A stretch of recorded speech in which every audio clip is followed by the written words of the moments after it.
Bonjour, Didier Duhem pour la société Progiscad.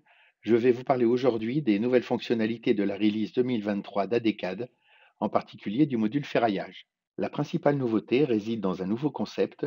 Ce nouveau concept est appelé disposition constructive. Il arrive fréquemment qu'un détail constructif se retrouve à de nombreux endroits d'un projet.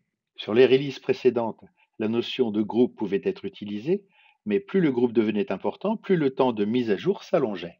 Une disposition constructive, c'est un ensemble d'aciers avec leur repérage, un point d'insertion. À tout ceci, on va donner un nom et à des faits, on va y ajouter une symbolique dont on verra l'utilité plus tard. Je commence par donner un nom à la disposition constructive. Je sélectionne les aciers qui m'intéressent. Je décris le point d'insertion. La commande crée automatiquement la symbolique au point d'insertion. Je vais ensuite pouvoir la déplacer. La disposition constructive étant créée, je vais pouvoir la placer à tous les endroits du projet qui m'intéressent. Ici, l'interface m'indique qu'aucune instance n'a pour l'instant été posée.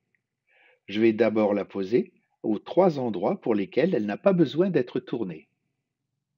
1, 2, 3. Il me suffit ensuite de sélectionner une instance pour lui faire subir les transformations nécessaires, copie, miroir, rotation, etc. Ici, je choisis miroir.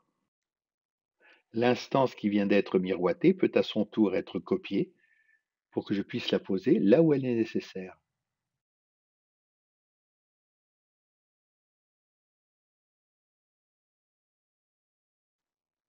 Une des transformations possibles pour une instance, c'est la copie plus la rotation, ce qui va me permettre de placer une première instance sur un voile vertical. Les instances sont bien entendu accessibles aux commandes AutoCAD directes. Ici, j'ai fait un miroir et je vais pouvoir maintenant copier ces 2 instances pour les positionner sur une autre ouverture. Ici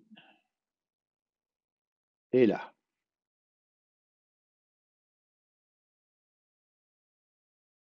Au total, si vous avez suivi, j'ai posé 12 instances. Pourtant, la nomenclature m'en indique 13. Alors, il suffit de revenir dans l'interface et voir que j'ai l'option compter l'original ou pas au niveau de ma disposition constructive. Enfin, je vous avais promis de vous parler de l'utilité de la représentation symbolique. Je sélectionne ici 2 instances et je demande à ce que leur représentation soit simplifiée. Une nouvelle option a été ajoutée au style de représentation des nappes. Il arrive souvent, pour des raisons de clarté, que la ligne de code soit complètement à l'extérieur de la nappe. L'acier représentatif est alors isolé de celle-ci. La release 2023 permet de forcer une marque sur un acier et d'apporter une symbolique sur la ligne de code. Ici, on voit qu'on a une marque sur l'acier, une petite ligne de rappel et un cercle sur la ligne de code. Une petite fonctionnalité qui va faire gagner beaucoup de temps, l'alignement des repères sur une droite. Très souvent, dans le cas de ferraillage complexe sur plusieurs lits, les projeteurs réalisent plusieurs vues de leur coffrage et n'y représentent sur chacune qu'une partie du ferraillage. Ici les horizontales, là les verticales et enfin les renforts. Depuis toujours, ADCAD module ferraillage permet d'obtenir le même résultat en ne représentant qu'une seule fois les coffrages. Cela s'appelle les folios. À la différence des versions précédentes, on a la possibilité maintenant de faire une numérotation des aciers interfolio. L'avantage étant que on peut maintenant réaliser une nomenclature représentative des numéros se situant dans des folios différents.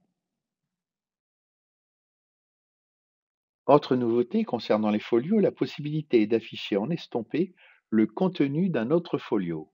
Ici, par exemple, dans le folio épinglage, on affiche provisoirement les armatures horizontales de manière à pouvoir voir les recouvrements et donc les zones d'épinglage. Avec cette release apparaît également la notion de zone d'épinglage assurée. Cette commande permet de choisir un type d'épingle ou de chaise, un nombre ou une répartition, ainsi qu'un type de hachure. Les zones à hachurer sont saisies, elles peuvent comporter des îlots. Enfin, la position d'une légende est demandée.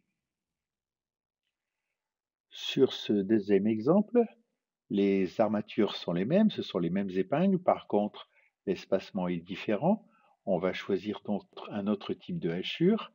Et au moment de saisir la position de la légende, on peut pointer une légende précédente pour l'afficher. S'agissant du même acier, ces deux éléments peuvent être groupés et ensuite repérés comme tout acier groupé. Dans le concept ADK de ferraillage, une répartition peut correspondre à plusieurs aciers. Ici, la répartition correspond au cadre et aux deux épingles de la coupe. Pour les bureaux d'études qui représentent une répartition par acier transversal, une nouvelle commande permet de décaler une répartition, soit vers la droite, soit vers la gauche. En fait, il ne s'agit pas d'un décalage, mais d'une duplication décalée.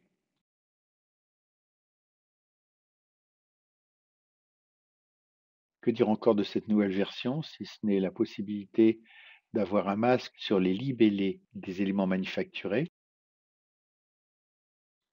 Et si vous en avez marre de cliquer sur une nomenclature pour voir la zone à laquelle elle se réfère, mais vous avez maintenant une touche qui permet de les afficher systématiquement.